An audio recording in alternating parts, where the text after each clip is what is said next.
Meu nome é Ricardo, tenho 42 anos e hoje preciso contar uma história que quase me custou a alma.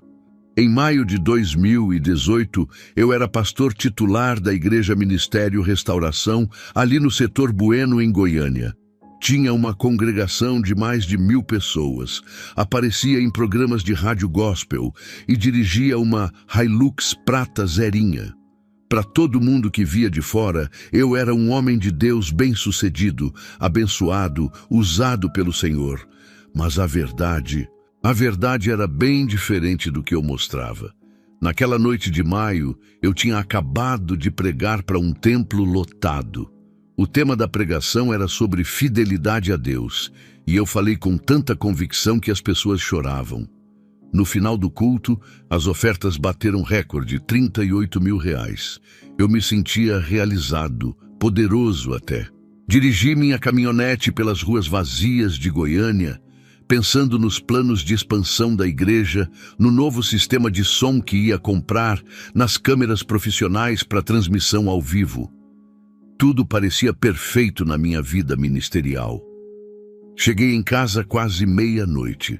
Marina, minha esposa, já estava dormindo como sempre. A gente dividia a mesma cama, mas dormia em mundos diferentes há meses. Nem me lembro da última vez que a gente tinha conversado de verdade, sabe? Só assuntos práticos, contas, compromissos da igreja, os filhos. Tomei um banho rápido, deitei e apaguei de cansaço. Às 3h33 da manhã, acordei encharcado de suor. O coração batia tão forte que parecia que ia sair do peito. Eu tinha tido um sonho. Não, aquilo não foi um sonho comum. Foi tão real que até agora, mais de um ano depois, eu consigo lembrar de cada detalhe, cada sensação. No sonho, eu estava pregando no púlpito da igreja como sempre fazia. O templo estava cheio, as pessoas levantavam as mãos, algumas choravam durante a pregação. De repente, a porta do fundo do templo se abriu devagar, e ele entrou. Era Jesus, mas não era aquele Jesus dos quadrinhos de escola dominical, todo suave e sorridente. Não. Os olhos dele eram como fogo, uma brasa viva que queimava só de olhar. Ele caminhou pelo corredor central e as pessoas nem percebiam a presença dele. Continuavam me ouvindo, me aplaudindo, concordando com cada palavra que eu falava, mas ele só olhava para mim, vindo na minha direção.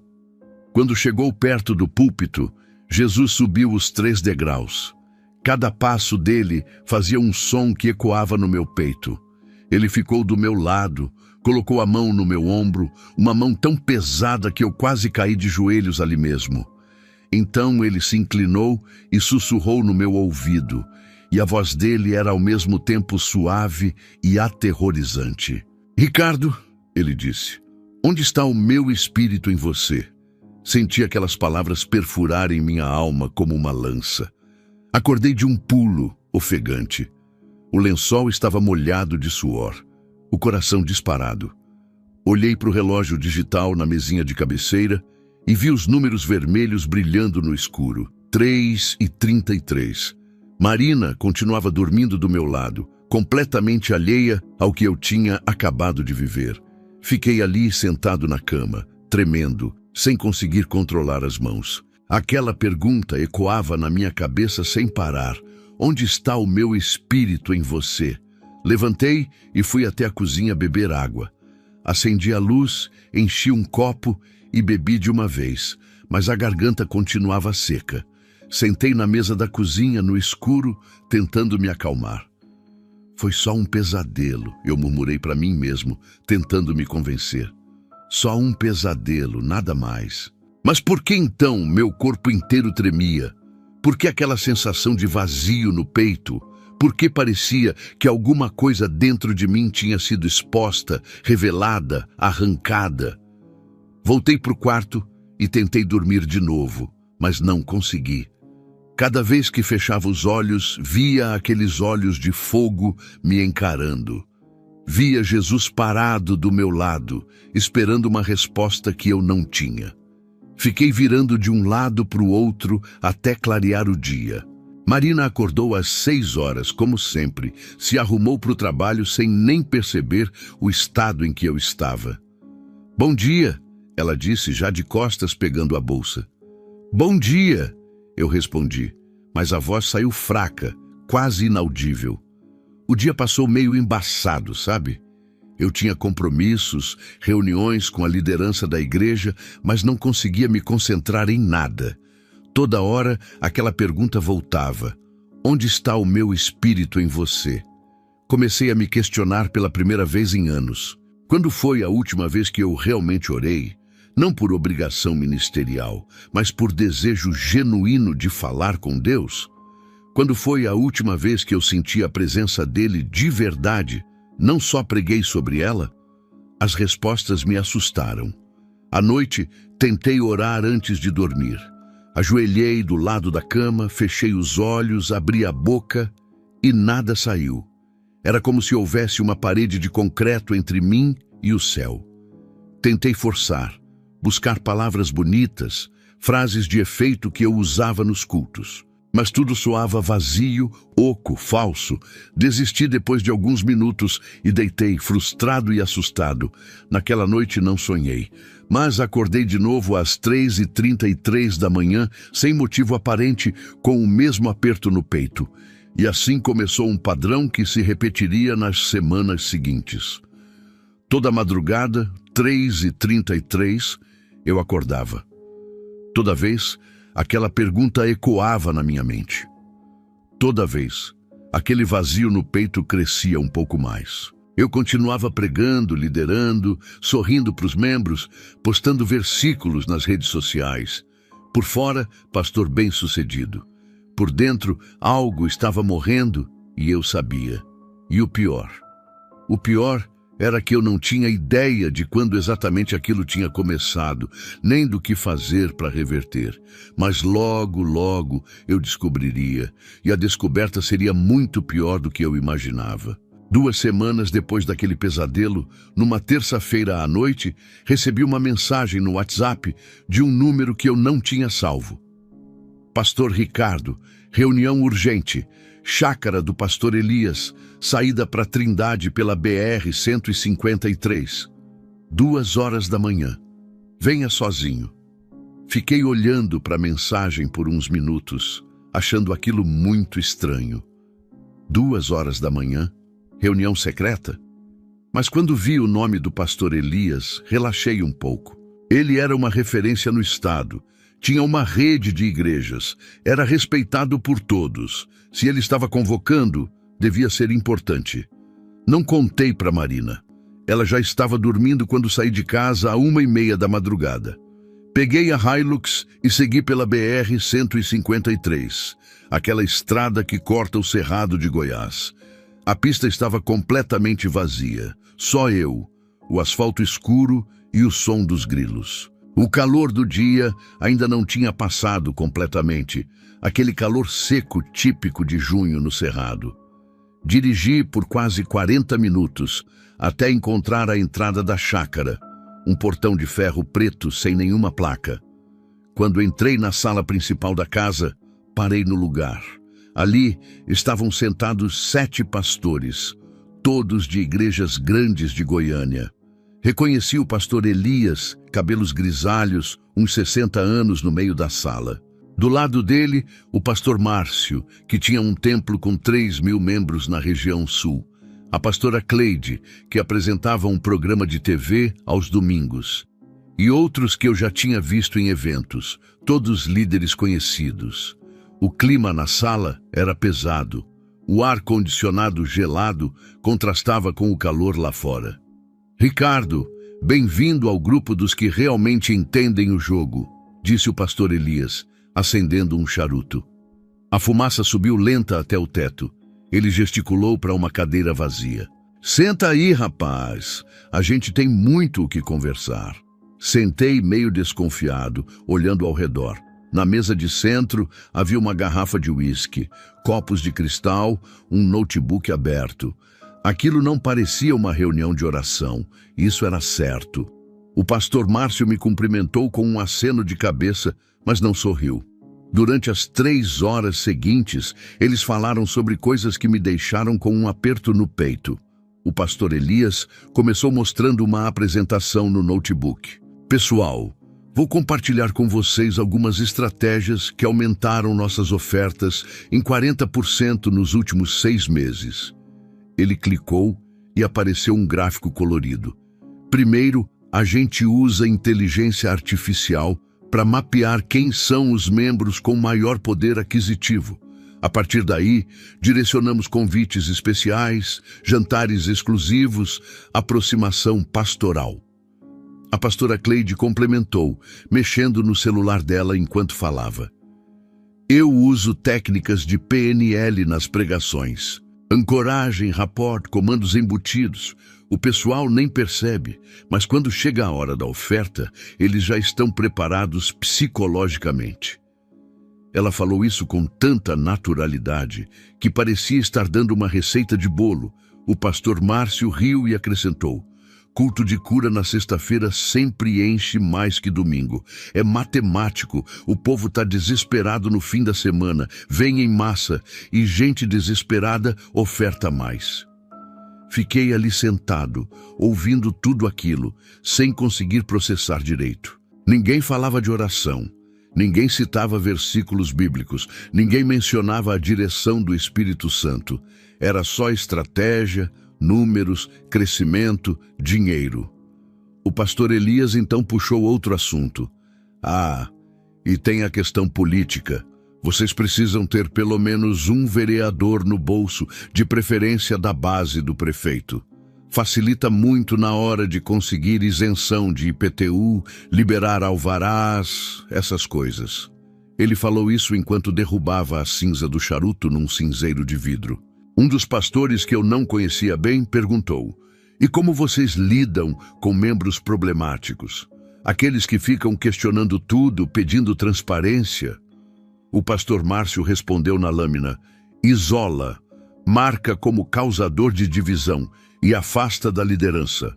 Se continuar insistindo, transfere para outra congregação ou deixa bem claro que ele não é bem-vindo. A gente não pode deixar esse tipo de gente atrapalhar o crescimento do ministério. Todos concordaram com a cabeça como se aquilo fosse o mais normal do mundo. No final da reunião, o pastor Elias me entregou um pendrive prateado. Tá tudo aqui, Ricardo. Planilhas, scripts de pregação, técnicas de persuasão, lista de contatos políticos úteis. Usa com sabedoria. E lembra, isso aqui fica entre nós. O povo não entenderia. Ele piscou um olho e bateu no meu ombro. Peguei o pendrive meio sem jeito, agradeci e saí dali com as pernas bambas. Eram quase 5 horas da manhã. O céu começava a clarear lá no horizonte. Voltei pela BR-153 completamente perturbado. O que eu tinha acabado de presenciar? Aquilo era igreja ou empresa? Ministério ou esquema de marketing? Olhei no retrovisor e juro que vi algo. Uma sombra escura, sem forma definida, como uma mancha preta que se movia atrás do meu carro. Pisquei várias vezes, balancei a cabeça achando que era cansaço. Quando olhei de novo, não havia mais nada. Só a estrada vazia e o cerrado silencioso dos dois lados. Cheguei em casa quando Marina estava acordando. Onde você estava? Ela perguntou, estranhando. Reunião de pastores, amor. Surgiu de última hora. Menti pela primeira vez para ela em anos. Marina me olhou com aquela expressão de quem não acreditou totalmente, mas não quis discutir. Tá bom, ela murmurou e foi para o banheiro. Escondi o pendrive numa gaveta do meu escritório em casa, bem no fundo, embaixo de papéis velhos. Não sabia ainda se ia usar aquilo ou não. Nos dias seguintes, não consegui parar de pensar naquela reunião. As palavras dos pastores ecoavam na minha mente. Pior. Comecei a perceber que eu já fazia algumas daquelas coisas sem nem ter aprendido formalmente. A manipulação emocional sutil nas pregações, a aproximação estratégica de membros ricos, os acordos velados com pessoas influentes. Será que eu já fazia parte daquele sistema sem perceber? Será que eu já era um deles? E aquele sonho com Jesus voltou a me assombrar com força total. Onde está o meu espírito em você? Agora a pergunta fazia ainda mais sentido. E o pior ainda estava por vir. Era uma quarta-feira à noite, fim de junho. O culto tinha terminado fazia quase 1 hora e todo mundo já tinha ido embora. Eu tinha ficado sozinho no meu escritório terminando o esboço da pregação de domingo. O tema era irônico demais. Vivendo em santidade. Eu escrevia sobre pureza, sobre andar em retidão diante de Deus, enquanto aquele pendrive continuava escondido na gaveta lá de casa. A hipocrisia doía, mas eu empurrava o sentimento para baixo. Tentava não pensar muito nisso. Estava com os olhos ardendo de tanto olhar para o computador. Levantei, esfreguei o rosto e fui até o banheiro que ficava dentro do meu escritório para jogar uma água fria no rosto. A igreja vazia tinha aquele silêncio pesado, sabe? Aquele tipo de silêncio que parece gritar, só o som do ar-condicionado central roncando baixinho. Abri a torneira, me inclinei sobre a pia e joguei bastante água gelada no rosto. Aquilo me deu um alívio momentâneo. Quando levantei a cabeça e abri os olhos para o espelho, algo muito estranho aconteceu. Meu reflexo. Ele demorou 1 segundo a mais para me acompanhar. Parece loucura falar isso, eu sei. Mas eu juro que vi. Foi tipo assim. Eu levantei a cabeça, mas o reflexo completou o movimento meio segundo depois. Gelei. Fiquei parado, encarando o espelho, o coração começando a acelerar. Pisquei várias vezes, achando que era impressão, cansaço, sei lá. Olhei com mais atenção para o meu reflexo, e foi aí que percebi os olhos.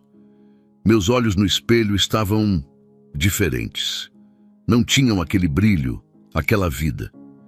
Estavam opacos, vazios, mortos. Me lembraram os olhos de um peixe na banca da feira, sabe? Aqueles olhos vidrados, sem expressão nenhuma. Um calafrio subiu pela minha espinha. Segurei na borda da pia. As mãos começaram a tremer. O que está acontecendo comigo? Sussurrei baixinho. Foi então que ouvi. Não foi um som que veio de fora, pelos meus ouvidos. Foi uma voz que surgiu dentro da minha cabeça, clara como se alguém estivesse falando diretamente no meu cérebro. Você ainda se acha um homem de Deus? A voz era fria, debochada, cheia de desprezo.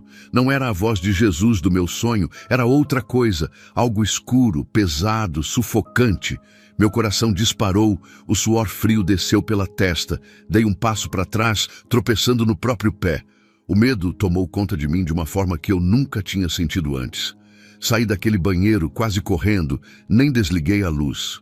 Peguei meu celular e as chaves em cima da mesa do escritório, com as mãos tremendo descontroladamente. Tentei trancar a porta do escritório, mas as chaves escaparam dos meus dedos e caíram no chão de cerâmica 3 vezes. Na terceira vez, deixei para lá e só saí correndo. Tranquei a igreja toda às pressas, entrei na Hilux e saí dali. Normalmente eu ouvia pregações gravadas no caminho de volta para casa. Sempre aproveitava o tempo no trânsito. Mas naquela noite deixei o rádio desligado. Só conseguia ouvir minha própria respiração acelerada e meus pensamentos atropelando uns aos outros. O que tinha sido aquilo? Alucinação? Cansaço extremo? Ou seria algo mais? Algo espiritual? Algo que eu não queria admitir? Cheguei em casa quase 10h30 da noite. Marina já estava dormindo, como sempre. Mateus e Ana Clara, meus filhos, também estavam em seus quartos. A casa estava em silêncio. Fui direto para o quarto de hóspedes, aquele que a gente usava quando tinha visita. Eu e Marina tínhamos voltado a dormir em quartos separados fazia uns 3 meses. Oficialmente, era porque eu acordava muito cedo e não queria perturbá-la. Na verdade, a distância entre a gente tinha virado um abismo silencioso. Deitei na cama, mas sabia que não ia conseguir dormir. Fiquei olhando para o teto no escuro, revivendo aquela cena no banheiro várias e várias vezes. Os olhos mortos no espelho, a voz na cabeça, a sensação de vazio. Peguei o celular e abri a Bíblia digital. Procurei algum versículo que me trouxesse paz. Li vários. mas as palavras pareciam escorregar pela minha mente sem grudar em nada. Era como tentar segurar água com as mãos. Nos dias seguintes, comecei a evitar aquele banheiro. Sempre dava uma desculpa para usar o da recepção ou o do andar de baixo. A Júlia, minha secretária, até comentou na sexta-feira: "Pastor, o senhor está bem? Tem andado meio abatido essa semana." Ela era atenciosa, sempre percebia quando algo não estava certo. Forcei um sorriso, aquele sorriso pastoral que eu tinha aperfeiçoado ao longo dos anos. "Tô ótimo, Júlia. Só um pouco cansado, muita coisa para resolver." Ela não pareceu convencida, mas não insistiu. A verdade é que por dentro algo estava morrendo. Eu sentia isso. Era como se uma parte de mim estivesse apodrecendo lentamente, e eu não sabia como parar. Continuava pregando, liderando reuniões, aconselhando pessoas, postando versículos motivacionais no Instagram da igreja. Por fora, o pastor bem-sucedido de sempre. Por dentro, um homem aterrorizado com o que estava vendo quando olhava para a própria alma. E o pior é que eu sabia, lá no fundo, que aquilo não ia simplesmente passar. Algo precisava mudar. Algo precisava quebrar. Mas eu ainda não tinha coragem de admitir o que era. Dona Eunice tinha 67 anos e estava na igreja desde o começo de tudo, lá em 2003, quando a gente se reunia numa casinha alugada na Vila Monticelli. Ela era viúva, daquelas intercessoras antigas de verdade, que chegava às 5 da manhã para orar sozinha no templo vazio. Todo mundo na igreja respeitava ela, chamavam de Mãe Eunice. Eu mesmo sempre tive um carinho especial por ela. Afinal, foi ela que orou por mim quando eu ainda era diácono e estava buscando o chamado pastoral. Mas nas últimas semanas de julho, Dona Eunice começou a mudar. Ela vinha tendo sonhos, dizia ela. Sonhos perturbadores sobre a igreja, sobre a liderança. Toda vez que eu terminava de pregar, ela pedia para falar comigo, dizia que Deus tinha dado uma palavra urgente. Eu sempre dava uma desculpa educada, falava que ia marcar um horário depois, que estava sem tempo naquele momento. No fundo, eu tinha medo do que ela pudesse dizer. Tinha medo de ser confrontado por alguém que realmente ouvia a voz de Deus. Num domingo de julho, véspera do dia 20, o templo estava lotado como sempre. 1.200 pessoas, todas as cadeiras ocupadas, gente até em pé no fundo. Eu tinha acabado de fazer o apelo. Algumas pessoas tinham vindo à frente para orar. A banda tocava aquele louvor suave de fundo. Aquele momento mais emocional do culto foi quando vi Dona Eunice se levantar da cadeira onde estava, lá para as fileiras do meio. Ela começou a caminhar em direção ao púlpito com passos lentos, mas determinados. O diácono Sérgio, que estava na lateral, tentou interceptá-la educadamente. "Dona Eunice, a senhora precisa de algo?" Mas ela passou direto por ele, subiu os 3 degraus do palco e foi direto para o microfone que eu tinha acabado de largar. Meu coração gelou. O que ela ia fazer? Pensei em correr e pegar o microfone de volta, mas havia tanta gente olhando que seria muito constrangedor. Fiquei parado ali do lado, tentando manter a compostura enquanto ela ajeitava o microfone na altura dela. "O Senhor me acordou essa madrugada às 3h33. Dona Eunice começou a falar, e sua voz trêmula ecoou pelas caixas de som. Meu sangue congelou quando ouvi aquele horário. 3h33. O mesmo horário que eu acordava todas as noites. E ele mandou eu vir aqui hoje falar uma palavra que ninguém quer ouvir, mas que precisa ser dita. O templo ficou em silêncio absoluto. Dava para ouvir até o barulho do ar-condicionado. As 1.200 pessoas seguravam a respiração. Pastor Ricardo. Ela virou e me olhou diretamente nos olhos, e eu vi lágrimas descendo pelo rosto enrugado dela. E muitos líderes aqui nesta igreja, vocês perderam o Espírito Santo de Deus. As palavras caíram como bombas no ambiente. Algumas pessoas engasgaram, outras se entreolharam chocadas. Senti meu rosto ferver de vergonha e raiva ao mesmo tempo. Como ela podia fazer isso? Ali, na frente de todo mundo? Isso era absurdo, era falta de respeito, era verdade. No fundo, eu sabia que era verdade. Vocês viraram máquinas religiosas. Ela continuou, limpando as lágrimas, mas mantendo a voz firme. Pregam, cantam, fazem campanhas, eventos, lives, tudo certinho por fora. Mas Deus não está mais em vocês. Vocês são sepulcros caiados, bonitos por fora, mortos por dentro. O silêncio era tão pesado que parecia esmagar o peito da gente. Vi o pastor André, meu auxiliar, me olhando com uma expressão de pânico. O diácono Carlos, empresário que financiava boa parte da igreja, já estava de pé na primeira fila, o rosto vermelho de indignação. Subi ao púlpito, peguei o outro microfone com as mãos tremendo, tentando manter um tom de voz pastoral, controlado. Dona Eunice, a senhora está confusa. Isso não é de Deus, não é assim que o senhor fala. Por favor, se retire. Minha voz saiu mais dura do que eu queria. Algumas pessoas começaram a murmurar, outras balançavam a cabeça concordando comigo. Afinal, quem era ela para fazer aquilo? Para me expor daquele jeito? Para causar aquele constrangimento todo? Dona Eunice me olhou por uns 5 segundos que pareceram 5 horas. Então ela se aproximou de mim, falou baixinho, mas o microfone na mão dela ainda captou as palavras. Ricardo, você sabe que eu estou falando a verdade. Você sabe. E virou as costas. Começou a caminhar em direção à saída, devagar, curvada pelo peso da idade e talvez pelo peso de ter dito o que ninguém mais tinha coragem de dizer. O povo abriu o caminho para ela passar. Ninguém sabia como reagir.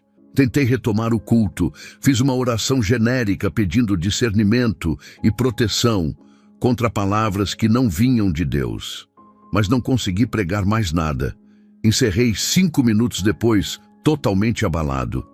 Naquela noite, deitado no quarto de hóspedes, as palavras dela ecoavam na minha cabeça igual trovões que não paravam nunca.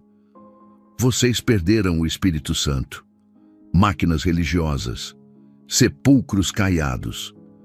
Cada palavra era uma martelada na minha consciência. Na segunda-feira de manhã, convoquei uma reunião de emergência da liderança. Diácono Carlos falou com raiva. Essa mulher tem que ser disciplinada.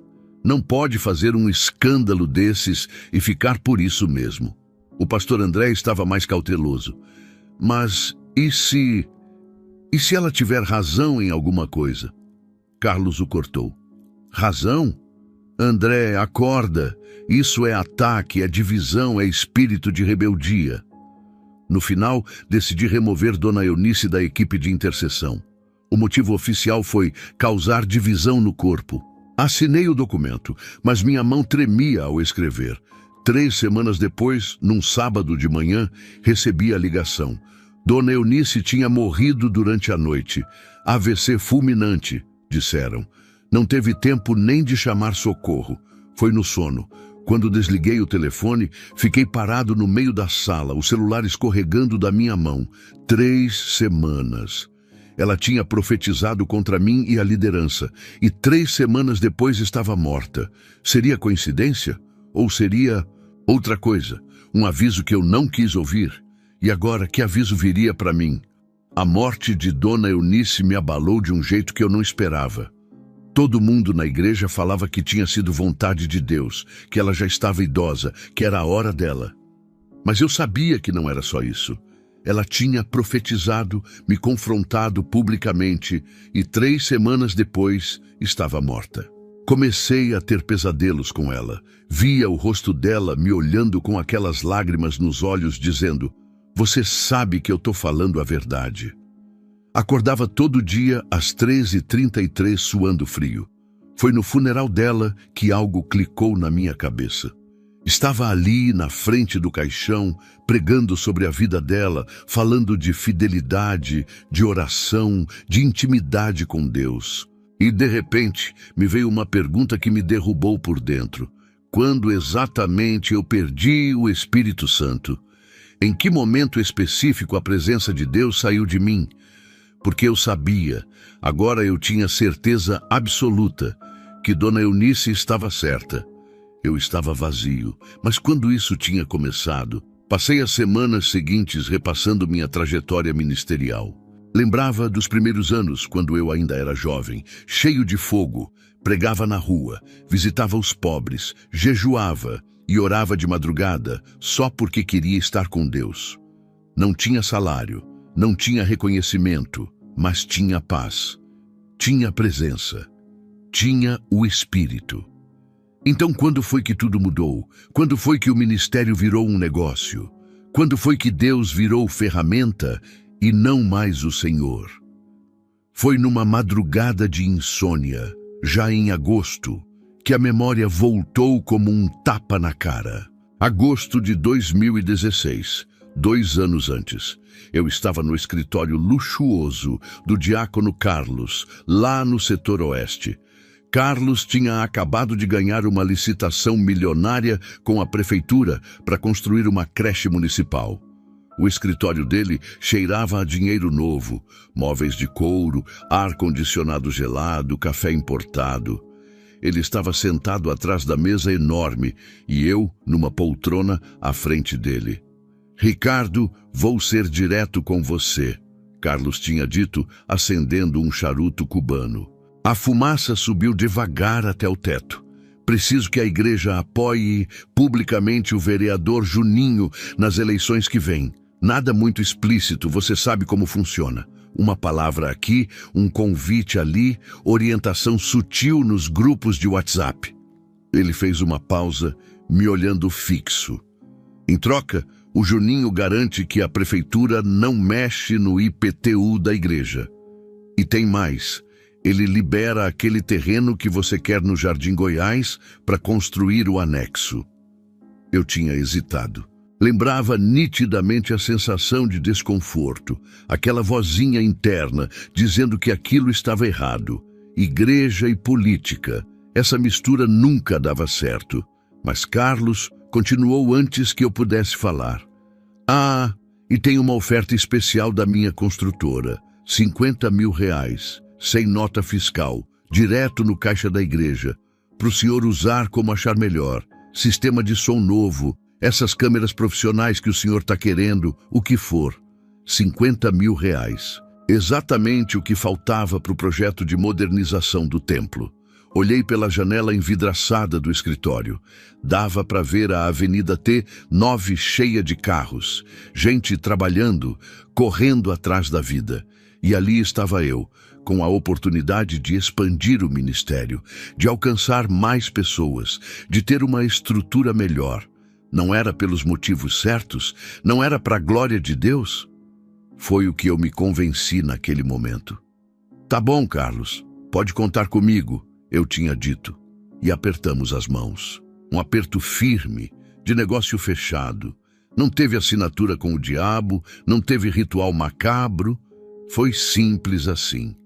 Um aperto de mão num escritório climatizado. Naquela mesma noite de agosto de 2016, quando cheguei em casa, tentei orar antes de dormir. Ajoelhei do lado da cama como sempre fazia. Fechei os olhos, juntei as mãos, abri a boca para falar com Deus e nada saiu. Tentei de novo. Nada. Era como se houvesse uma parede grossa de vidro entre mim e o céu. As palavras batiam nessa parede e voltavam, não subiam. Achei que era cansaço, que no dia seguinte voltaria ao normal, mas não voltou. Nunca mais voltou. A partir daquele dia, orar virou um exercício mecânico.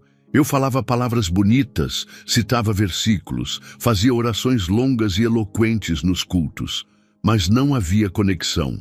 Era como falar sozinho num quarto vazio, esperando que alguém do outro lado da parede te ouvisse, mas sabendo que não tinha ninguém lá. E o pior mesmo, é que eu me acostumei com isso. Aprendi a funcionar no automático. Pregação, técnica e estudo. Oração, performance e emoção.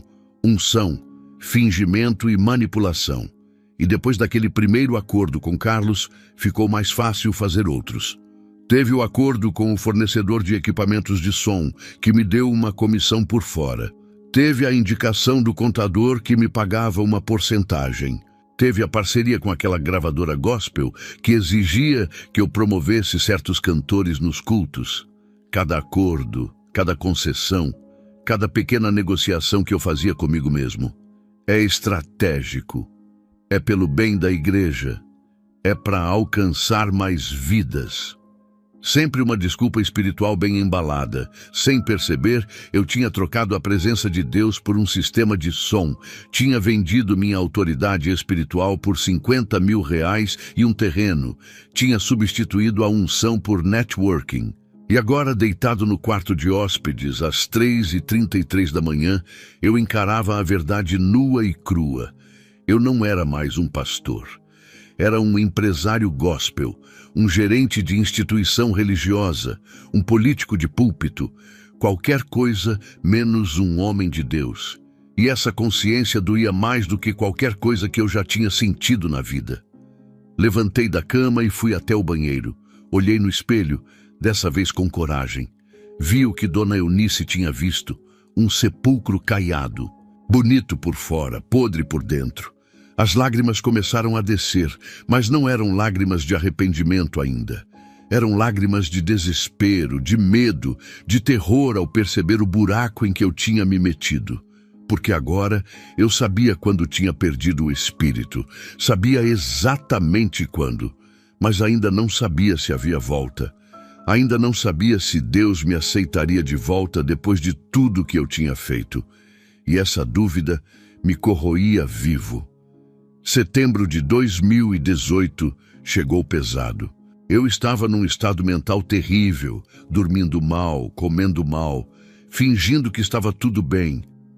Marina tentava conversar, perguntava o que estava acontecendo, mas eu sempre dava uma desculpa. É estresse, amor, muita responsabilidade na igreja. Ela não insistia, mas eu via a preocupação nos olhos dela. Mateus, meu filho mais velho de 16 anos, mal falava comigo. Ana Clara, a caçula de 12, parecia ser a única que ainda me olhava com carinho puro, sem cobranças. No dia 15 de setembro, fui convidado para pregar no grande encontro de pastores que acontecia todo ano no Centro de Convenções de Goiânia. Era um evento gigante, mais de 200 líderes de igrejas de todo o estado. Estar na programação era considerado uma honra, um reconhecimento. Eu deveria estar feliz, empolgado, mas só sentia um vazio enorme e um medo crescente. Medo de que alguém descobrisse que eu era uma fraude. Medo de subir naquele palco e a máscara cair na frente de todo mundo. Cheguei cedo no centro de convenções, aquele prédio enorme na Avenida Fuad Seba. O auditório principal estava sendo preparado, telões gigantes, iluminação profissional, banda de louvor afinando os instrumentos. Tudo muito bem produzido, muito bonito. Cumprimentei outros pastores, trocamos aqueles abraços rápidos e sorrisos automáticos. A bênção, irmão. Deus é fiel. Frases prontas que saíam da boca sem passar pelo coração. Sentei na terceira fileira, preparado para assistir às pregações antes da minha vez à tarde. O momento de louvor começou. A banda tocava uma música de adoração, aquelas lentas, profundas, 200 pastores de pé, braços levantados, alguns chorando, outros de joelhos. O ambiente parecia espiritual, parecia que Deus estava ali. Mas comigo, algo muito estranho começou a acontecer. Senti uma pressão forte no peito, como se alguém estivesse apertando meu coração com as mãos. Minha visão começou a ficar embaçada. Pensei que ia desmaiar ali mesmo, no meio do louvor, na frente de todo mundo. Foi quando aconteceu. Não sei explicar direito, mas foi como se alguém tivesse arrancado uma venda dos meus olhos espirituais. De repente eu conseguia ver além do físico, além das aparências. Olhei para o pastor que liderava o louvor no palco. Ele cantava com fervor, lágrimas descendo pelo rosto, mãos levantadas para Deus. Mas eu sentia, não sei como explicar essa sensação, eu sentia que ele estava vazio por dentro. Era como olhar para um boneco muito bem articulado, se movendo certinho, mas sem vida própria, forma perfeita, essência zero. Olhei ao redor, ainda sob aquela percepção aguçada e estranha. O pastor sentado do meu lado mexia discretamente no celular durante a adoração, e eu consegui ver a tela refletida.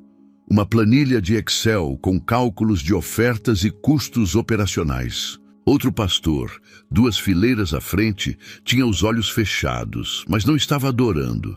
Estava dormindo de pé, o corpo balançava levemente. Uma pastora famosa da TV sorria lindamente para as câmeras que transmitiam o evento ao vivo, mas os olhos dela eram de vidro, completamente mortos. E então ouvi. Não foi uma voz audível que os outros podiam excuir. Foi no espírito, lá dentro do meu peito, suave, mas impossível de ignorar. Vês, Ricardo, quantos aqui realmente me conhecem, quantos verdadeiramente me buscam. Olhei para os 200 pastores à minha volta, e na percepção espiritual que Deus me deu, naqueles segundos eternos, vi que a maioria estava oca por dentro. Pregavam sobre Jesus, mas não o tinham. Faziam campanhas em seu nome, mas eram estranhos para ele. Construíam impérios religiosos, mas o rei não morava neles. A revelação mais dolorosa veio como uma lâmina no peito. Eu era um deles. Não era diferente, não era melhor, não era exceção. Eu estava ali, no meio daquele mar de religiosidade vazia, sendo mais um sepulcro caiado. Mais um líder que havia perdido Deus no meio do caminho, mas continuava administrando a instituição. A hipocrisia era tão grande, tão absurda, que meu estômago revirou. Senti náusea, tontura, desespero. A visão durou talvez 10 segundos no máximo, mas foram os 10 segundos mais longos e reveladores da minha vida. Quando voltei ao normal, estava suando frio, as mãos geladas, o coração disparado. Ninguém ao redor percebeu nada. O louvor continuava, as pessoas continuavam cantando, tudo seguia seu curso normal. Mas para mim, nada seria normal nunca mais. Eu tinha visto a verdade. Deus tinha me mostrado o que ele via quando olhava para aquela multidão de líderes religiosos. Levantei trôpego, murmurei uma desculpa para o pastor do meu lado. Não tô me sentindo bem, vou ali fora um pouco. Ele nem olhou direito, só acenou com a cabeça e continuou cantando. Saí do auditório, passei pelos corredores largos do centro de convenções, quase correndo. Precisava de ar, precisava de espaço. Cheguei no estacionamento, entrei na Hilux e fechei a porta. Silêncio. Finalmente, silêncio. Segurei o volante com as 2 mãos, a cabeça baixa, tentando processar o que tinha acabado de viver. Deus tinha me dado olhos para ver o que ele via. E o que ele via era aterrorizante. Uma igreja grande, cheia, movimentada, com eventos, lives, campanhas, programas de TV, mas ele não estava lá. Não na maioria daquelas vidas. Eram só cascas religiosas bem decoradas. E eu era uma delas. Peguei o celular, mandei uma mensagem para o organizador do evento, dizendo que tinha passado mal, que não poderia pregar. Liguei o carro e voltei para casa. Quando cheguei, Marina estava na sala assistindo TV. Você voltou cedo. Aconteceu alguma coisa? Olhei para ela, para a mulher que dividia a vida comigo há quase 20 anos, e pela primeira vez em meses quis falar a verdade. Mas não consegui. Ainda não. Só uma indisposição, vou descansar um pouco. Fui para o quarto de hóspedes, deitei na cama, olhei para o teto branco. E a frase ecoava sem parar. Minha igreja é bonita, grande, cheia de gente e atividades, mas eu não estou lá. Era a pura verdade. E agora que eu sabia disso, o que eu faria com essa informação? Como eu viveria sabendo que estava liderando uma instituição sem Deus? Outubro chegou e eu estava à beira de um colapso completo. Não conseguia dormir mais que 3 horas por noite. Não conseguia comer direito. Tinha perdido quase 6 quilos em 1 mês. Marina marcou consulta com um clínico geral, mas eu sabia que médico nenhum ia resolver o que eu tinha. Meu problema não era físico, era espiritual. Era a consciência me matando aos poucos. Era Deus me mostrando a verdade e eu não tendo coragem de fazer nada com ela. Pastor André, meu auxiliar, veio falar comigo numa quinta-feira depois do culto. Ele estava preocupado de verdade, dava para ver nos olhos dele. Ricardo, você não está bem, todo mundo está percebendo, você precisa de ajuda, irmão. Tentei negar, mas ele não deixou. Eu conheço um cara que pode te ajudar. Nome dele é João, tem um ponto de oração lá no Jardim Guanabara. É meio diferente, o cara é ex-presidiário, convertido há uns 10 anos. Mas eu te juro, o homem tem uma unção que eu nunca vi igual na vida. A princípio, achei até ofensivo. Eu, pastor de uma igreja de 1.500 pessoas, procurar ajuda de um ex-presidiário num bairro de periferia? Mas André continuou.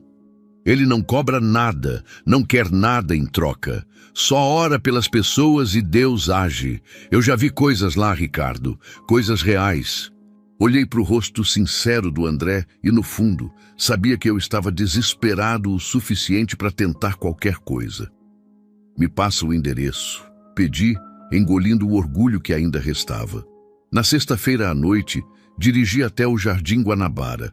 As ruas eram de terra batida, casas simples, cachorros vadios, crianças brincando na rua mesmo com o sol já se pondo.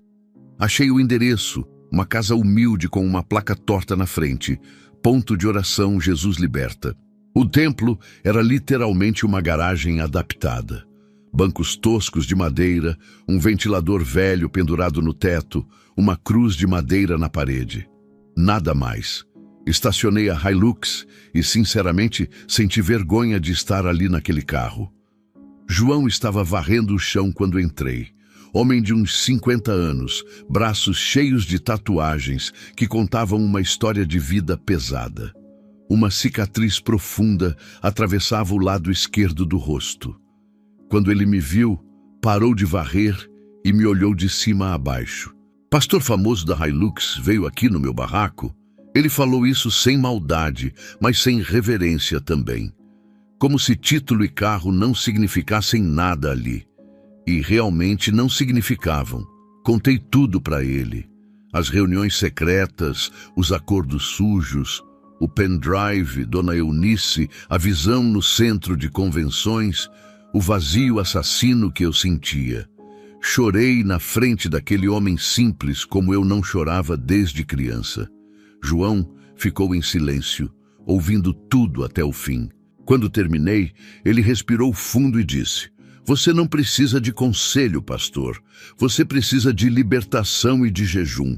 5 dias aqui comigo, sem celular, sem voltar para casa, sem falar com ninguém. Só você, eu e Deus, resolvendo essa bagunça que virou sua alma." Liguei para Marina dali mesmo, disse que ia ficar uns dias em retiro espiritual, que era urgente. Ela ficou preocupada, mas não questionou muito. Liguei para o André e pedi que cobrisse meus compromissos. Desliguei o celular e entreguei para João. Ele guardou numa gaveta. "Agora é só você e Deus, irmão. Vamos ver se você aguenta." Começaram os 5 dias mais difíceis da minha vida. João me deu um colchonete velho num quartinho dos fundos. "Dorme aqui, amanhã começa o jejum total, só água." O primeiro dia foi horrível. Fome, irritação, ansiedade por não ter o celular. João orava horas seguidas sobre mim, citava salmos de libertação, declarava versículos em voz alta. Eu não sentia absolutamente nada. Só o estômago roncando e a vontade de desistir e voltar para casa. "É normal", João dizia. "O espírito está resistindo, mas a gente vai quebrar isso." Dormi pouco aquela noite. O colchonete era desconfortável e a fome apertava. O segundo dia trouxe os pesadelos. Toda vez que cochilava, via rostos. Pessoas que eu tinha manipulado emocionalmente para ofertar mais. Famílias que tinham se endividado por causa das campanhas insistentes. Jovens que tinham se afastado da fé depois de descobrir a hipocrisia da liderança. Via os rostos, ouvia as vozes acusando: "Você nos enganou, Você nos usou, você destruiu nossa fé. Acordava gritando, suando, tremendo. João vinha, colocava a mão na minha cabeça e orava baixinho até eu me acalmar. O terceiro dia foi o pior de todos. Durante a oração da tarde, senti uma náusea violenta subindo. Corri para o banheirinho minúsculo e vomitei. Mas não era comida. Eu estava em jejum havia 3 dias. Era uma substância escura, viscosa, fedendo a enxofre e podridão. Algo que eu nunca tinha visto na vida. Vomitei 3 vezes seguidas, o corpo todo tremendo. João entrou sem nojo nenhum, só ficou ali do lado. Isso é espírito de avareza e religiosidade sendo expelido, irmão. Seu corpo está rejeitando o que não é de Deus. Deixa sair tudo. O 4º dia foi a noite escura da alma. Acordei às 3h33, sentindo que estava sendo sufocado. Era como se mãos invisíveis apertassem meu pescoço. Não conseguia respirar direito, entrei em pânico. João passou a noite toda orando sobre mim sem parar, citando o sangue de Jesus, declarando autoridade espiritual. Eu chorava descontroladamente, soluçava como criança abandonada. Todas as máscaras caíram naquela noite. Todo o orgulho, toda a pretensão, tudo virou pó. Eu era só um homem quebrado, implorando por misericórdia. O 5º dia amanheceu diferente. Silêncio. Mas não era mais aquele silêncio opressor dos últimos meses. Era paz. Uma paz que eu não experimentava havia anos, talvez décadas. Durante a oração da manhã, algo mudou. Pela primeira vez em mais de 2 anos, desde aquele aperto de mão com Carlos, eu senti a presença de Deus novamente. Não foi explosivo, não teve trovão nem vento forte. Foi suave, quente, como o abraço de pai recebendo o filho que voltou de longe. Chorei de novo, mas eram lágrimas diferentes. Eram lágrimas de alívio indescritível, de esperança renascendo, de vida voltando para um corpo que estava morto. João sorria com lágrimas escorrendo pela cicatriz do rosto. Ele voltou, irmão. O Espírito Santo voltou em você. Agora você é livre de verdade. Me abraçou forte e ali na garagem simples do Jardim Guanabara, sem câmeras, sem plateia, sem performance, aconteceu o que não tinha acontecido em 2 anos. Deus me aceitou de volta. Mas João me alertou na despedida. Ricardo, você foi liberto, mas agora começa a parte difícil, voltar lá para fora e não cair de novo. Os lobos vão tentar te puxar de volta. Eu sabia que ele estava certo, e o que viria a seguir testaria se minha libertação era real ou só mais uma emoção passageira. Uma semana depois de sair da casa de João, eu ainda estava processando tudo. Voltei para a igreja, voltei a pregar, mas algo tinha mudado em mim de verdade. Não conseguia mais fazer as mesmas coisas de antes com a mesma tranquilidade. Cada manipulação emocional que eu via me incomodava. Cada estratégia de marketing gospel me revirava o estômago. Cada acordo velado me fazia lembrar do preço que eu tinha pagado pela minha liberdade. Marina até comentou, você está diferente, mais leve, mas ao mesmo tempo mais inquieto. No final de novembro, numa terça-feira à noite, tomei uma decisão arriscada. Resolvi voltar àquela chácara na saída para Trindade, onde tinha acontecido a primeira reunião. Mas dessa vez não fui convidado, fui espionar. Precisava entender de onde vinha tudo aquilo, quem estava por trás, qual era o plano maior. Estacionei a Hilux a 1 quilômetro de distância numa estradinha de terra lateral. Eram quase 2 horas da manhã. A lua cheia iluminava o cerrado seco. Caminhei pela mata, desviando de galhos secos e pedras, tentando não fazer barulho. O coração batia forte, não de medo exatamente, mas de expectativa. O que eu ia descobrir ali? Cheguei perto da casa. As luzes estavam acesas na sala principal. Agachei entre os arbustos, conseguia ver pela janela entreaberta. Os mesmos pastores estavam lá. Pastor Elias, pastor Márcio, pastora Cleide. Mas tinha alguém novo, um homem que eu não conhecia. Ele usava terno preto impecável, cabelos grisalhos penteados para trás. Devia ter uns 60 anos. Falava com uma autoridade que fazia os outros ficarem quietos e atentos. Consegui ouvir parte da conversa através da janela aberta. "Cavalheiros, nosso trabalho tem sido extremamente eficiente", ele dizia, andando de um lado para o outro da sala. "Não precisamos fechar igrejas nem perseguir crentes. Precisamos apenas esvaziar as igrejas de dentro para fora, manter a estrutura, mas matar o espírito." Gelei ao ouvir aquilo. Pastor Elias, fumando seu charuto como sempre, perguntou: "Como assim, doutor?" O homem de terno sorriu friamente, pegou um copo de uísque na mesinha. "É simples. Mantenham os cultos, mantenham as campanhas, mantenham toda a estrutura religiosa funcionando.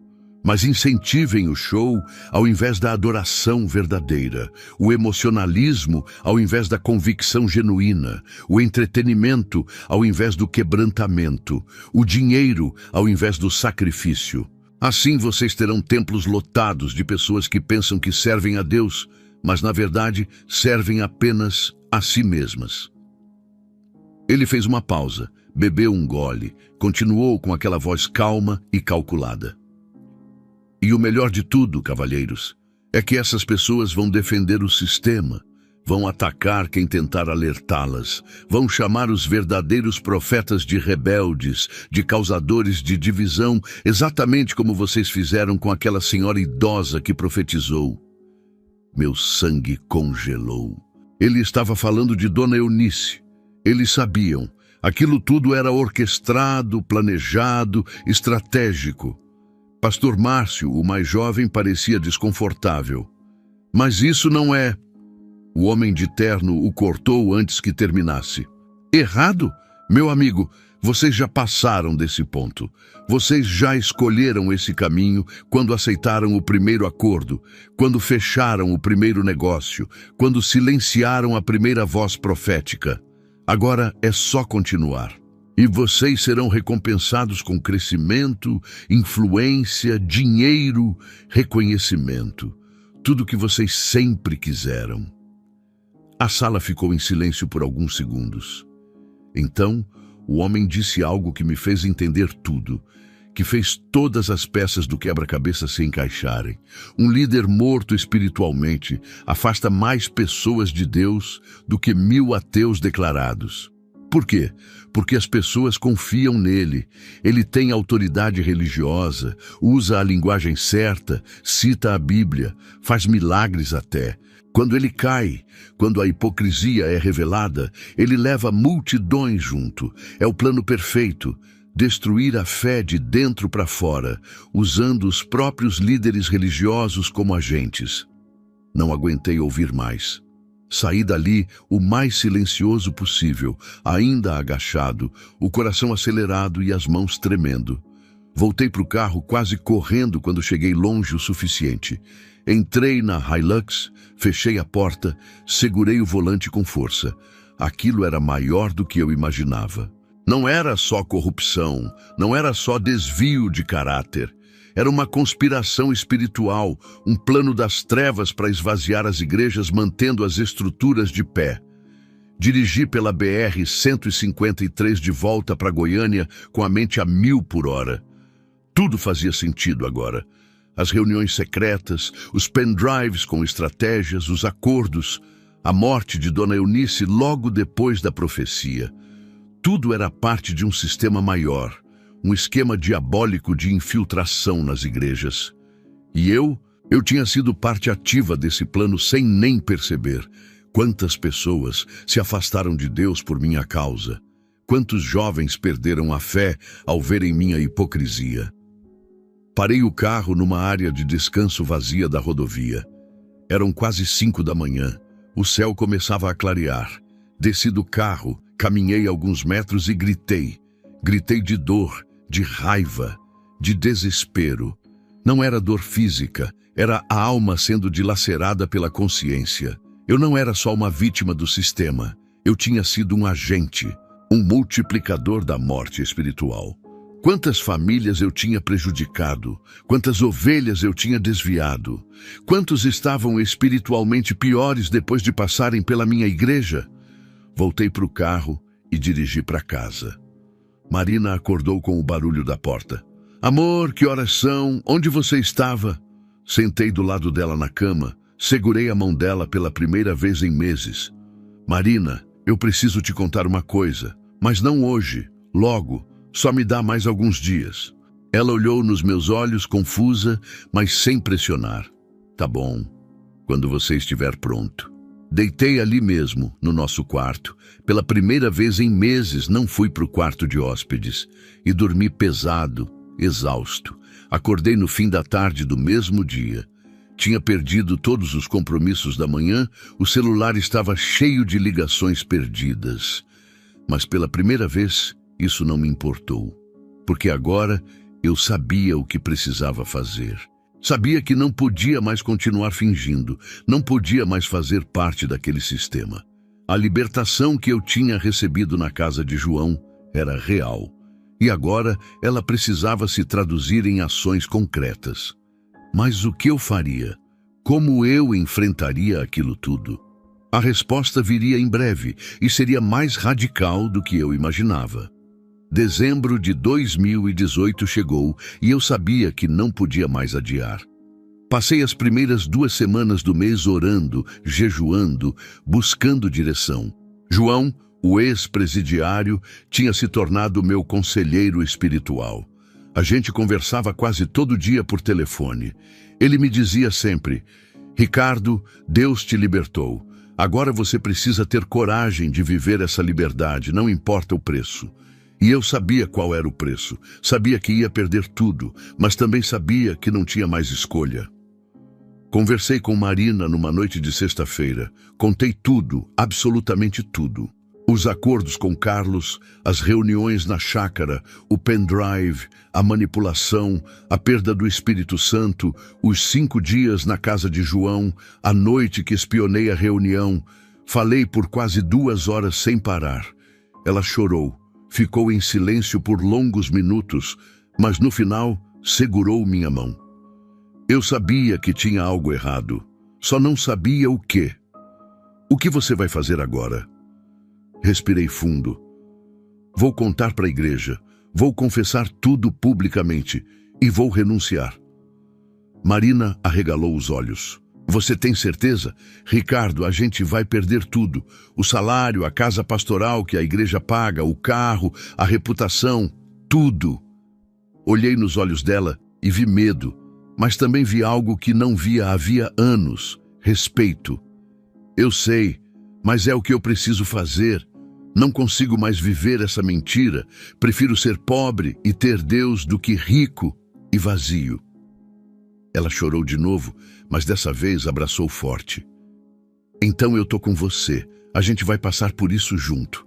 Convoquei uma reunião extraordinária para domingo à noite, dia 16 de dezembro. Mandei avisar em todos os grupos de WhatsApp, nas redes sociais, nos cultos. Reunião urgente com anúncio importante do pastor. O templo ficou completamente lotado. 1.500 pessoas. Todas as cadeiras ocupadas, gente em pé no fundo e nas laterais. Muitos achavam que eu ia anunciar algum projeto novo, uma campanha grande, talvez a compra de um terreno maior. A expectativa no ar era palpável. Subi ao púlpito com as pernas tremendo. Marina estava na primeira fila com Mateus e Ana Clara, os 3 me olhando com uma mistura de medo e apoio. Pastor André estava do lado direito do palco. Ele já sabia o que ia acontecer. Tinha conversado com ele no dia anterior. João estava lá no fundo, encostado na parede, tinha vindo me apoiar. Diácono Carlos estava na primeira fila também, do lado oposto, com aquela postura de dono, sem imaginar o que estava prestes a ouvir. Respirei fundo, segurei o microfone e comecei. Boa noite, amados. Eu os convoquei aqui hoje porque preciso fazer uma confissão. O silêncio tomou conta do ambiente. Nos últimos anos, eu perdi o Espírito Santo de Deus da minha vida. Eu me tornei um empresário gospel, não um pastor, um político de púlpito, não um homem de Deus. Vi os rostos começarem a mudar, confusão, choque, descrença, mas continuei, porque não podia mais parar. Eu fiz acordos secretos com políticos em troca de benefícios para a igreja. Aceitei dinheiro sem nota fiscal para financiar projetos. Usei técnicas de manipulação emocional para aumentar ofertas. Participei de reuniões onde pastores planejavam como enganar vocês, como explorar vocês, como crescer as igrejas usando marketing ao invés de unção. As pessoas começaram a murmurar. Algumas se levantaram indignadas. Carlos estava vermelho de raiva. Mas eu não parei. Dona Eunice estava certa quando profetizou naquele domingo. Eu era um sepulcro caiado, bonito por fora, morto por dentro. E eu a afastei, a silenciei, porque ela expôs a verdade que eu não queria enfrentar. Minhas mãos tremiam segurando o microfone. 3 semanas depois ela morreu, e eu carreguei essa culpa, sabendo que rejeitei uma verdadeira voz profética, porque ela incomodava meu conforto, meu esquema, minha hipocrisia. Lágrimas começaram a descer, mas continuei falando. Eu manipulei vocês, usei o nome de Deus para construir meu próprio império. Fiz vocês acreditarem que eu era um homem espiritual quando, na verdade, eu estava morto por dentro há anos. Tirei as chaves da igreja do bolso, aquele molho pesado de chaves que simbolizava autoridade, acesso, poder. Coloquei sobre o púlpito com um som metálico que ecoou pelo silêncio. Eu renuncio ao cargo de pastor titular desta igreja. Não sou digno de liderar vocês. Não sou digno de estar aqui. Perdoem-me. O que aconteceu depois foi caos. Metade das pessoas começou a chorar, a outra metade começou a gritar. Carlos se levantou furioso, apontou o dedo para mim. Você é um traidor, um fraco, você está destruindo tudo que a gente construiu. Ele desceu pelo corredor pisando duro, bateu a porta com força ao sair. Uns 300 membros se levantaram e foram atrás dele. A maioria eram os mais ricos, os que tinham interesses na estrutura. Gritavam hipócrita, louco, falso profeta. Mas outros começaram a chorar de verdade, não de raiva, mas de algo diferente. Pastor André subiu ao púlpito e me abraçou na frente de todo mundo. Você é o homem mais corajoso que eu conheço, ele sussurrou no meu ouvido. Júlia, a secretária, subiu também, chorando copiosamente. Obrigada por falar a verdade, pastor. E então, Marina subiu com Mateus e Ana Clara. Ela me abraçou apertado e sussurrou só para eu ouvir. Eu te amo e eu tô orgulhosa de você. Já algumas pessoas se aproximaram depois, umas 50 talvez, pediram para orar comigo ali mesmo. Oramos por quase 1 hora, um momento genuíno, sem performance, sem câmeras transmitindo, sem roteiro. Só pessoas quebrantadas clamando a Deus. Quando todos foram embora e eu desliguei as luzes da igreja, olhei para trás uma última vez. Aquele templo tinha sido minha vida por 15 anos, e agora eu estava deixando ele para trás, sem salário, sem reconhecimento, sem estrutura. Mas com algo infinitamente mais valioso. Eu estava deixando com Deus de volta na minha vida. Janeiro de 2019 começou da forma mais difícil possível. Sem salário pastoral, sem a casa que a igreja pagava, sem nada. Tivemos que nos mudar para uma casa alugada bem menor no Jardim América, um bairro simples de Goiânia. Vendia Hilux, aquele símbolo do meu sucesso passado. Com o dinheiro, paguei 3 meses de aluguel adiantado e comprei um carro popular usado. Vendi também o sofá de couro da sala, a televisão grande, o notebook importado. Tudo que representava aquela vida de aparências tinha que ir embora. Comecei a trabalhar como motorista de aplicativo, 12 horas por dia rodando Goiânia de ponta a ponta. De manhã cedo até à noite, pegando corridas, conversando com passageiros, ganhando 5, 6 reais por viagem. Foi humilhante no começo, não vou mentir. Várias vezes peguei pessoas que me conheciam, que frequentavam a igreja. As reações eram as mais variadas. Alguns fingiam que não me reconheciam e ficavam em silêncio constrangedor a viagem toda. Outros riam e faziam comentários maldosos. "E aí, pastor? Caiu do cavalo, né?" Teve um dia que peguei um casal que tinha sido da minha igreja. Assim que entraram no carro e me reconheceram, a mulher começou a me xingar. "Hipócrita, falso, eu sabia que você era farsa desde o começo. Perdi dinheiro com suas campanhas mentirosas." O marido teve que acalmá-la. Terminei a corrida em silêncio, com as mãos tremendo no volante. Quando eles desceram, fiquei parado alguns minutos antes de aceitar a próxima corrida.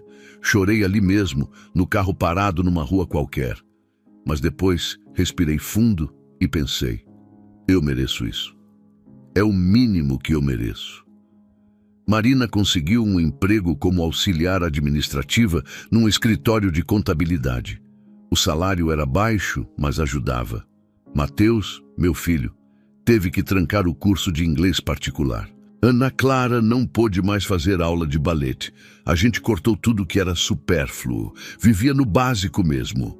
Arroz, feijão, frango. Sem restaurante, sem passeios, sem luxos. Foi um choque enorme para todos nós. Mas sabe o que era incrível?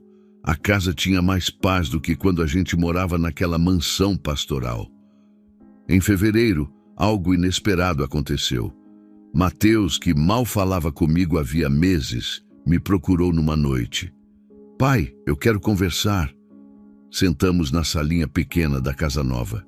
Ele respirou fundo e disse: "Eu tinha parado de acreditar em Deus por sua causa. Via você pregando uma coisa e vivendo outra. Aquilo me destruiu por dentro. Mas agora eu vi você mudar de verdade. Não só no discurso, mas na prática. Vi você perder tudo e continuar firme. Isso me fez voltar a crer." Ele chorou, eu chorei, nos abraçamos. Meu filho tinha voltado para Deus, e foi por causa da minha queda. No início de março, comecei a sentir um desejo crescente de voltar a ministrar. Não em grande escala, não com estrutura, mas de forma simples. Conversei com Marina, com João, e decidimos começar um culto na nossa própria casa aos sábados à noite. Avisamos algumas pessoas, mas sem expectativa nenhuma. No primeiro sábado, vieram apenas João, pastor André, Júlia e mais 4 pessoas. 8 no total, contando eu, Marina e as crianças. Sentamos em círculo na salinha apertada. Mateus tocou violão, cantamos alguns louvores simples. Orei com aquelas 8 pessoas de um jeito que eu não orava havia anos. Sem microfone, sem holofote, sem performance. Só verdade, só quebrantamento, só presença. E algo aconteceu naquela salinha minúscula que não acontecia no templo de 1.500 pessoas. Deus estava ali, palpável, real, inegável. Todos sentiram. Quando terminamos, quase 11 da noite, pastor André disse: "Foi a reunião mais poderosa que eu participei em anos, porque foi real." Todo mundo concordou. No segundo sábado, vieram 12 pessoas. Alguém tinha comentado com outros. No terceiro sábado, 15. A salinha ficava cada vez mais apertada, mas ninguém reclamava. As pessoas traziam cadeiras de casa, sentavam no chão, ficavam na cozinha ouvindo dali mesmo. Não tinha estrutura nenhuma, não tinha som profissional, não tinha nada, mas tinha Deus. E as pessoas sentiam fome daquilo, fome de algo genuíno em meio a tanta falsidade religiosa. Em junho, num sábado que nunca vou esquecer, aconteceu algo que confirmou tudo para mim. A gente estava orando, todos ali na sala, já éramos 25 pessoas espremidas.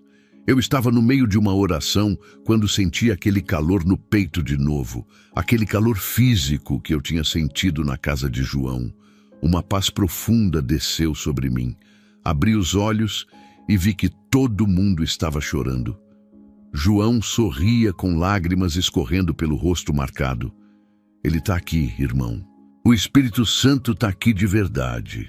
E então seu Antônio, um senhor de 68 anos que tinha vindo pela segunda vez, se levantou do chão onde estava sentado. Ele sofria de dores crônicas nas costas havia 15 anos. Todo mundo ali sabia porque ele sempre pedia oração por isso. Mas naquele momento ele ficou de pé, mexeu o corpo para um lado e para o outro e disse com voz de espanto: "Gente, a dor sumiu. Pela primeira vez em 15 anos não sinto dor nenhuma." Ninguém filmou. Ninguém postou nas redes sociais, mas todos ali testemunharam. Deus tinha curado aquele homem na nossa salinha simples. Hoje, outubro de 2019, eu continuo trabalhando como motorista de aplicativo de segunda a sexta. Ganho o suficiente para viver de forma simples, mas digna. Aos sábados, nosso culto em casa agora tem entre 25 e 30 pessoas, dependendo do dia. Tá apertado, faz calor, não tem conforto, mas tem presença, tem verdade, tem vida. E isso vale mais do que qualquer mega igreja vazia que eu poderia ter construído. Marina me disse outro dia, enquanto lavávamos a louça juntos depois do culto: "Sabe, amor, eu prefiro você pobre, mas com Deus, do que rico e vazio. Eu recuperei meu marido de verdade. Mateus toca violão nos cultos agora e testifica para os amigos dele: meu pai perdeu tudo, mas ganhou o que realmente importa. Ele me ensinou que Deus não está interessado no nosso sucesso, mas no nosso coração. Ana Clara, minha filha mais nova, me disse que quando crescer quer servir a Deus de verdade, não de mentira. Aprendi a lição mais importante da minha vida, aquela que custou tudo, mas valeu a pena. Deus nunca quis minha mega igreja. Deus nunca quis minha fama, minha Hilux, meu reconhecimento, meus 1.500 membros. Deus sempre quis apenas uma coisa: meu coração quebrantado, minha verdade nua, minha entrega genuína. E agora, finalmente, depois de perder tudo, Ele tem isso, tem tudo de mim. E isso, descobri, é o verdadeiro sucesso aos olhos dele. Não o tamanho da igreja, mas o tamanho da sinceridade.